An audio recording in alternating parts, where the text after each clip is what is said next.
est à 8h30 dañuy dalal le doyen Mademba Ramata Dia doyen maa ngi lay nuyu bu baax a baax di la dalal. waaw soxna Faby maa ngi lay fay di am mbégte ñëwaat fii ci seen plateau Réveil di nuyu kii ma jàkkaarloo Pierre-Edouard Faye lu ma gënal quoi parce que man suba teel jàkkaarloo ay séeréer wax dëgg yàlla lu ma gënal. tu es chanceux de jàkkaarloo séeréer suba teel. mais nag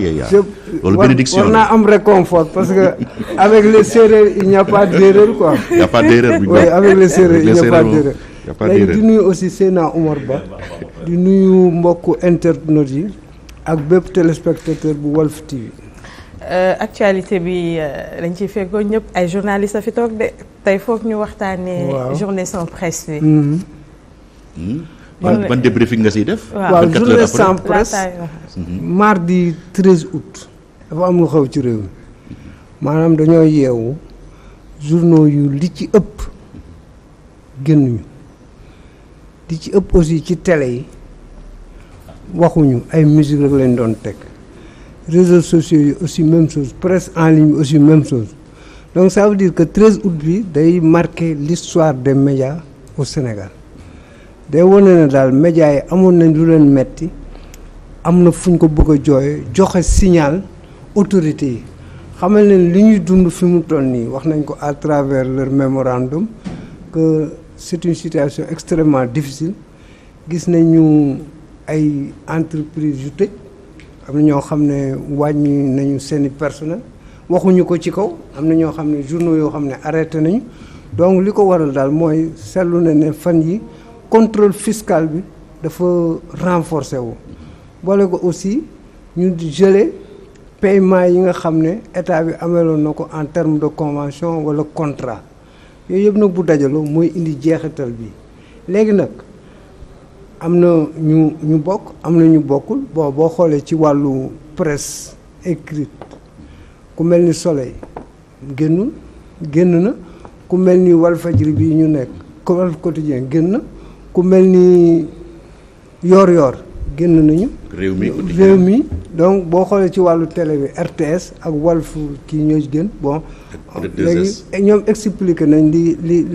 waral loolu. waaw mais explication Walf yi laa bëgg ñu taxaw si. waaw parce que groupe Walfadjri dañu ne ñoom partagé nañu combat patronat presse bi mais timing bi ñoom lañ d'accordul que dañoo jàpp ni journée sans presse dafa teel c'était un plan d'action bu ñu waroon dérouler boo xam ne l'ultime étape moo waroon nekk li nga xam ne mooy journée sans presse est-ce que yow argument yu valable la ci sa xam nga man li ma jàpp mooy combat am na yàgg na am boo interroger histoire presse sénégalaise en 2004 lu mel ni am na fi en 2008 lu mel ni am na fi parce que 2008 le problème de Kara Thioune ak Kambel Dieng moo taxoon presse bi génn bii tamit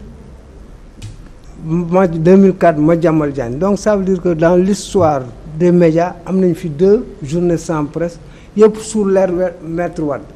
ci ère Macky Sall nag entamé nañ ko mais dañ doon menacer rek mais chaque fois le régime en place arrivait à désamorcer la bombe ba du mujj am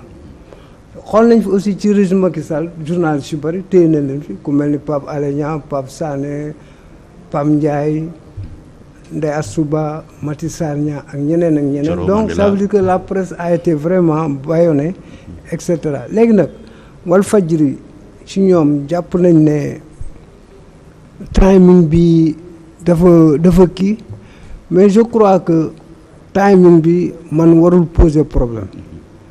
parce que c'est un combat parce que boo gisee fan yi yëpp ni jikki te li lay woon ne timing bi posé wul problème parce que ça a été une très grande réussite ça il faut l'avouer parce que la réussite d'un mouvement d'humeur da nga koy déterminer baromètre principal mooy le nombre de participants te journaux représentatifs yëpp dans ce pays ont participé à cet événement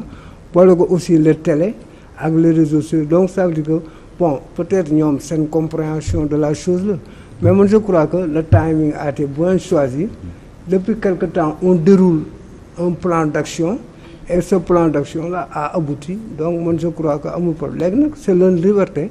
ñoom ñu xool bañ a bokk wala bokk ko kenn du ci mere nit kenn du ci wax nit de mais daal en tout cas boo gisee réponse bi gars yi joxe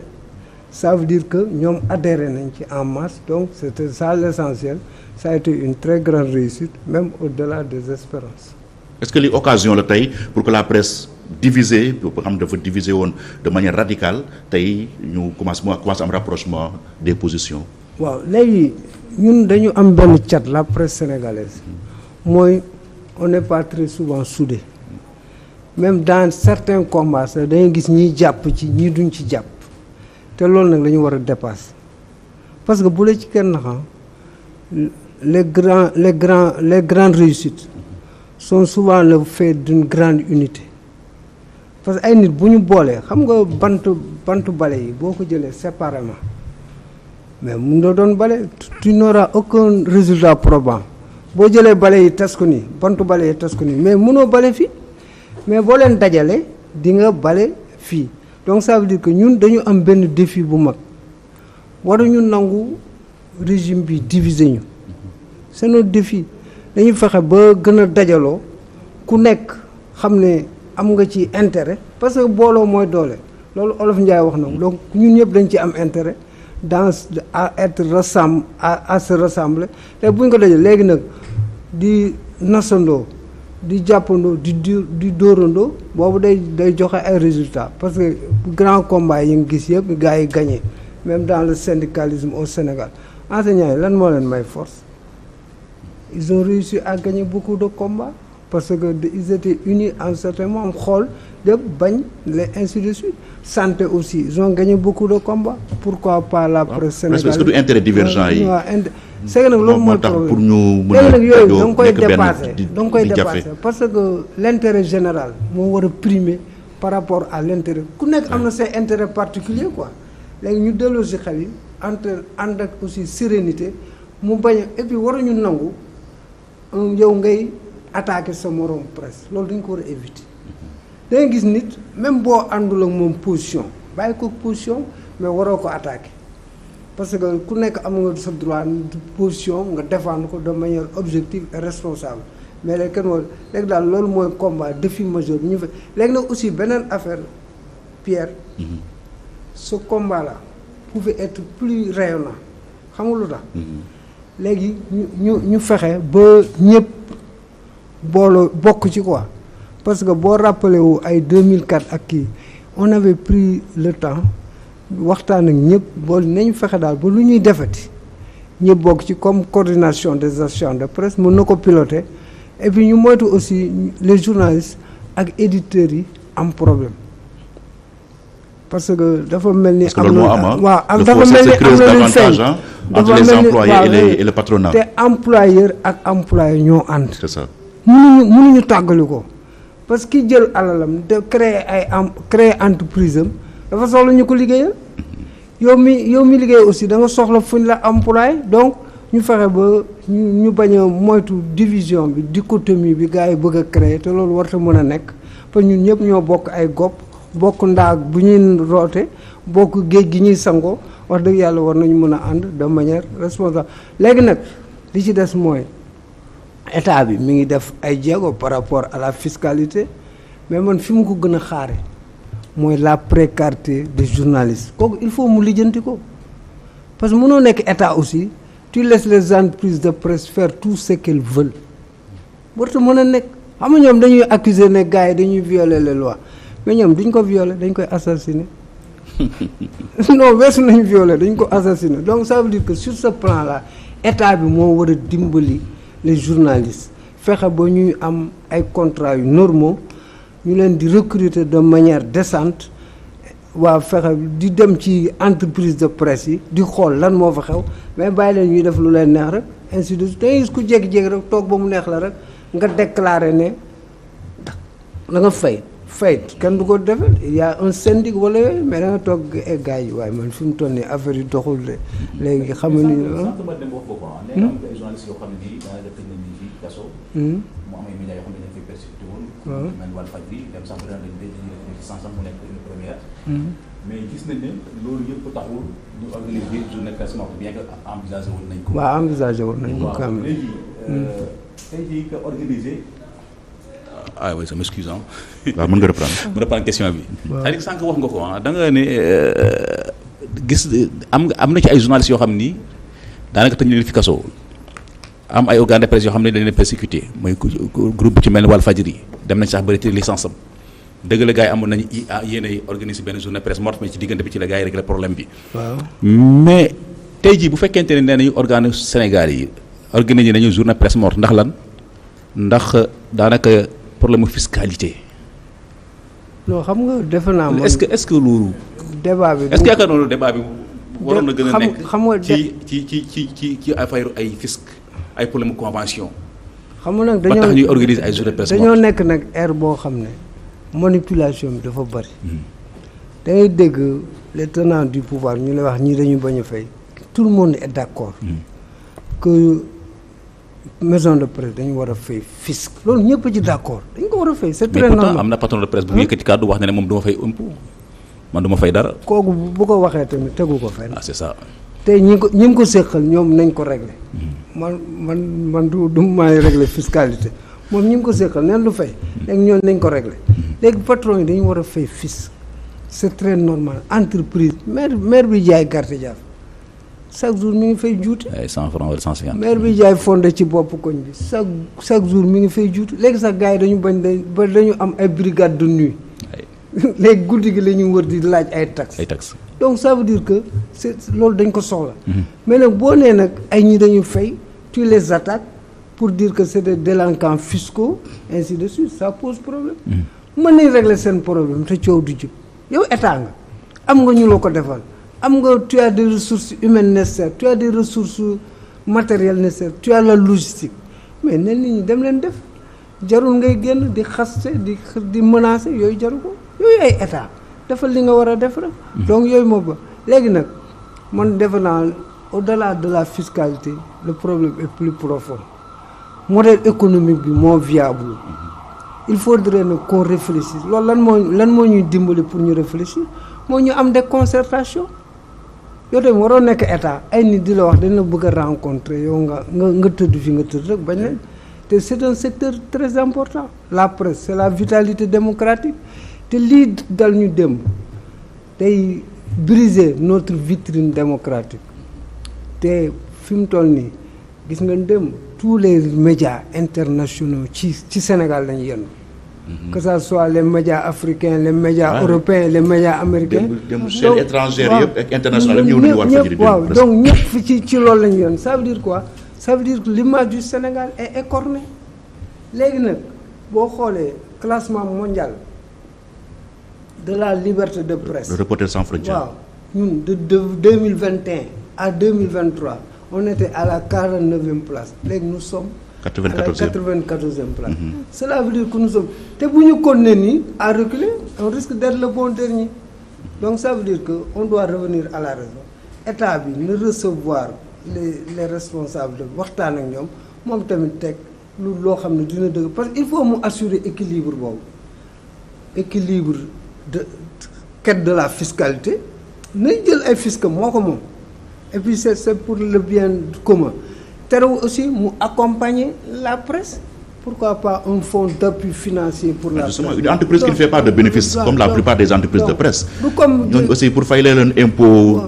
d'air chef comme ça de force est-ce que du metti non booy fay impôt ba ñu nga fay impôt mais comme que yàlla dogal na dans notre législature fiscale am na moratoire c'est prévu waxtaan ak ñoom naxante ak ñoom mais boo bëggee nag kii nu mu tuddati forcé ainsi de suite te gars yi mënuñu ko finalement léegi nag et puis bu ñu bàyyi situation bi pourrir qu'est-ce qui va arriver entreprise yi bari dinañ tëj bu entreprise tëjee ça veut dire ñu fa liggéey dañuy wuti leneen te ñu nekk réew moo xam ne am fi xëy jafe na donc yooyu war nañ ci bàyyi xel jéem a accompagner la presse ba nga xam ne dina gën a dëgër ak pour ñu jàppale aussi employé xool sur le plan législatif qu'est-ce qu'il faut réellement il y a la convention collective il y a aussi le code de la presse donc yooyu yëpp tous les mécanismes pour assurer la bonne gestion sont là tous les mécanismes aussi pour assurer la santé la santé économique sont là donc nañ ko mettre en branle mais tout ça loolu mais waxtaan moo kii mais nag ne pas se regarder en chien de faïence jàpp ne ñii ce sont nos ennemis wala ñii ils ne veulent du mal c'est pas ça la presse ne veut aucun mal à ce pouvoir. waaw d'ailleurs ci information yi am sax am na commencé na am médiation. waaw pour que président de la république ak patron de loolu presse dafa war xam nga secteur boo xam gis nga démocratie loolu yaakaar naa du yàggati. vitalité démocratique ça se mesure par rapport à la presse à la santé de la presse léegi nañ ci jàpp seen yëf la te ñoom aussi nañu xam ne tous les grands combats qui ont été menés depuis toutes les 3 alternances on les doit à une bonne contribution de la presse sénégalaise. bu fekkee ni nga ko waxee Pierre-Edouard médiation bi ngay wax daanaka mën na am na pour ñu dem ci ay concertation léegi pourquoi tey ñoom ñuy annoncer yeneen plan d'action genre dañuy boycotter toutes les activités du gouvernement parce que am na benn journal sax mën naa wax bu ko bind niki tey jii. waaw xam nga rapport de force. c'est ça loolu toujours noonu lay demee. tu mets la pression da ngay yow élever barre bi léegi boo amee lii tu temps bu ñu amee médiation la xam action yi dootul am. oui parce que c'est la koy rappelé tout à l'heure ba ñu retiré licence su Walfadjri cap seen plan d'action bokkoon na si journée sans presse ñu defoon mais ne par la dañu suite dem licence journée dañ ko restitué après ñoom ñu bàyyi journée sans presse bi. front yi ñuy tijji amul njariñ tous ces fronts là amul njariñ presse bi ak leneen front yi amul njariñ yow état nga yow tu dois avoir et puis léegi dañoo amatul jot sax sunum réew chantier yi dafa bari Seydina li war état bi dafa bari te le temps presse tu avais 1725 jours dindi ci 30 fi mu toll nii tu as léegi 1695 jours au fur et à mesure ngay dem donc ça veut dire que le temps presse yow état nga nit ñi yàlla dogal ñu am yaakaar ju rëy ci yow jox la un chèque de 54 virgule nangam %. pour que nga procurer leur bonheur. ma dem c'est-à-dire que sa chronique la bëgg tax bëgguma ñuy xëccoo bëgguma ñuy xëccoo quoi moo tax ma lay bàyyi ngay dérouler mais aussi est-ce que aussi jarul aussi ñun en tant que journaliste yi ñu posé wu problématique wu suñuy patron de presse yi aussi parce que quoi qu'on dise tamit ñun on a des patrons de presse yoo xam ne ni ils sont beaucoup plus hommes d'affaires politiques que des journalistes et pourtant chaque jour dañuy utiliser seen organe pour jéem a créer maanaam pour jéem a régler seen ay affaires personnelles te li ci gën a garaaw mooy que dañuy utiliser des professionnels par rapport à ça est-ce que loolu aussi ñun aussi waruñu ko mën a poser pour jéem koy résoudre benn yoon. waaw xam nga nee naa la sànq les entreprises de presse assassinent les lois. non gis naa sa titre bi. waaw donc ça veut dire que il y a un problème à ce niveau léegi nag loolu pour ñenn ñooñu ci mën dimbali mooy que nos organisations syndicales gën a dëgër ensuite état bi aussi teg ay mécanismes yoo xam ne di nga am possibilité parce que nit ki bu nekkee dañ ko coincé pour mu am liberté xam nga dañuy wax indépendance. mais organisation syndicale boobu mooy poser problème parce que beaucoup de patrons de presse acceptent wuñu ñu syndiquer seen biir entreprise. waaw léegi nag loolu la combat boobu nag lu ku mel ni SYNPICS war na ko mën a mëne moom moo war a parce que bu amee ay démembrement sectoriel dans toutes les entreprises day gën a dëgër mais SYNPICS aussi seen travail des na. war nañ gën a ñoñal seen syndicalisme parce que ba di dugg ci entreprise yi di jéem a créer ay rapport de force boobu parce que c'est important parce que le travail boo ko bàyyee que l'employeur il risque d'être dañ koy fragiliser en même temps aussi dañ koy rudoyer dañ koy dëggante de dañ koy. waaw tu sais naa xam nga man je faisais partie des gens qui disaient que le jour où les journalistes seraient patrons de presse situation journaliste yi dina améliorer wu presse bi dina gën a dox mais dama koy relativiser parce que man j'ai eu l'occasion de travailler avec un patron de presse homme d'affaires comme il dit ak des patrons de presse journalistes pur jus mais bu ma doon choisir tey man ci homme d'affaires bi laay dem booy xool mooy ëpp yërmande ci journaliste bi te yenn compréhension yi nga xam ni moom dina ko am si ak yow sa propre confrère ou consoeur sa patron voilà du am loolu ci yow quoi. donc nag foofu dama koy relativiser te booy xool monde bi les plus grands journaux les plus grandes entreprises de presse sont dirigées par des hommes d'affaires. rare nga gis un journaliste bu gérer groupe de presse te pourtant mi ngi dox. voilà pour man nag il faut que mu am benn ligne de séparation. ñu journaliste bi xam liggéeyam te di ko def di respecter liggéeyam éthique déontologie de manière pleine et entière, et que le patron de presse aussi xam jusqu'où ne pas aller. Moom il manage, il gère l'aspect économique et tout ça, mais l'aspect rédactionnel, information, c'est journaliste moo koy am. Bu ñu définir les rôles dès le départ rek, je pense problème. même rôle yi sax mën nañ ko définir, mais xam nga le modèle économique moo fragile ba nga xam ne ñun ñëpp nous vivons aux dépens des conventions ak kii publicité, parce que journal 100 francs mënu indi dara, donc tu as besoin de ça, donc yooyu yëpp dafay entrer en jeu. Bu ñu définiroon daal benn modèle économique boo xam ne c'est plus viable, nga xam ne dina permettre à l'entreprise de presse de se mouvoir en toute indépendance, mooy gën ko am. Et profiter de cette crise-là, comme on dit, à quelque chose mal répond, pour assainir la presse. Pourtant def nañ fi assise. Voilà, on a profiter pour assainir. Un ancien mécanicien doit retrouver avec un micro 3 mois après. Tout a été fait. Xam nga ce pays-là, loolu moo fi am. xool tey suba ñeme woo nekk médecin suba. Mais un ancien mécanicien suba bu ko neexee nekk journaliste. reconversion bu grave. xam nga le Sénégal est un paradis de paradoxes. Pourquoi? Parce que c'est un pays où tous les organes qui assurent la bonne gouvernance existent. C'est un pays où tous les organes qui assurent la transparence existent. Mais malheureusement ñaari leviers mënul fonctionner. Parce que il y a le code de la presse qui est là, il y a aussi la législation qui est là, ensuite il y a la convention collective, lépp am na fi. Mais problème bi mooy daal dafa mel ni gars yi benn verbe lañ mokkalul, mooy le verbe appliquer. Conjuguer ko daal daf leen jafe lool dans tous les domaines. Par exemple, code de la presse bi dañ ko présenté woon comme la solution universelle, mais bañ ko adopté ba léegi voté nañu ko et tout, mais appliqué wuñu ko. Te récemment il y a eu des assises de la presse, assises yi pare na, léegi recommandations yi la ñu war a jébbal borom réew mi, kilifa réew mi, donc yooyu yëpp c'est le plan. En tout cas il y a des choses à faire, parce que aussi sama bopp ma la gënal du bañ naa la ñun ci dañu war a xoolaat suñu toogaay, xoolaat ni ñuy doxale aussi bañ a moytu aussi ba mu doon kii nu mu tuddati marché Sandaga quoi, nga xam ne ku mu neex ñëw dugg jënd dem sa yoon, ainsi de suite. En tout cas il y a là des problèmes, dañ ko taxaw de manière frontale régler, et puis yokk suñu unité pour l'intérêt de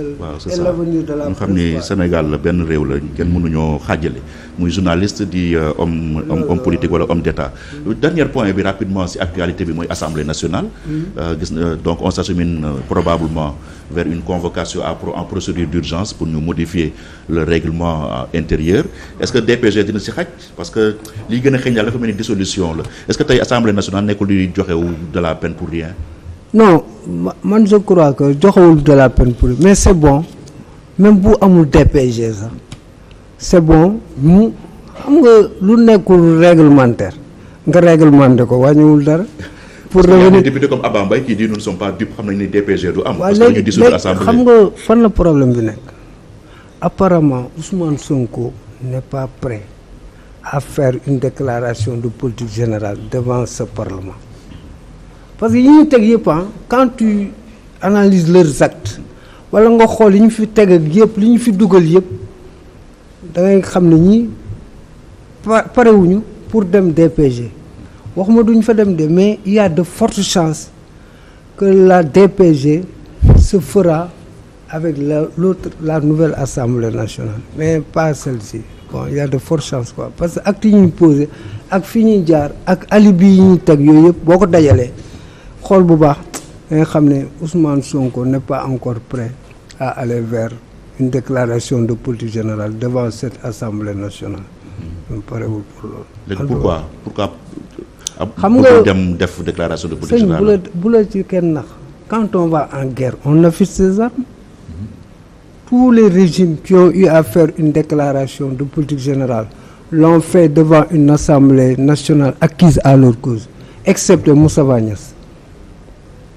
qui l'avait fait devant les socialistes. Sans débat. waaw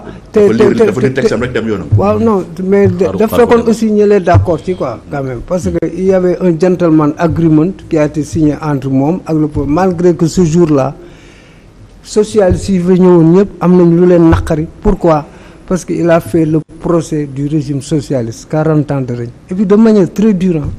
mais terewul jàll na ñu dem dox seen dox quoi li xale yi wax nekk ci leneen. léegi nag par rapport à cette DPG là xam naa certainement ça se fera après la dissolution parce que dissolution bi elle va être bientôt actée. donc saisir na assemblée kii ak conseil constitutionnel léegi le seul problème mooy timing bi par rapport au parrainage. parce que parrainage bi dafa am temps te boo xoolee parrainage il faut au minimum 150 jours boo defee dissolution bi décret de dissolution bi tu as entre 60 et 90 jours pour donc ça veut dire peut-être mais comme que le Sénégal est un pays d'inédit. non sëñ bi bu la ci kenn nax Sénégal lu ñu bëgg a régler dañ ko def c'est un pays d'inédit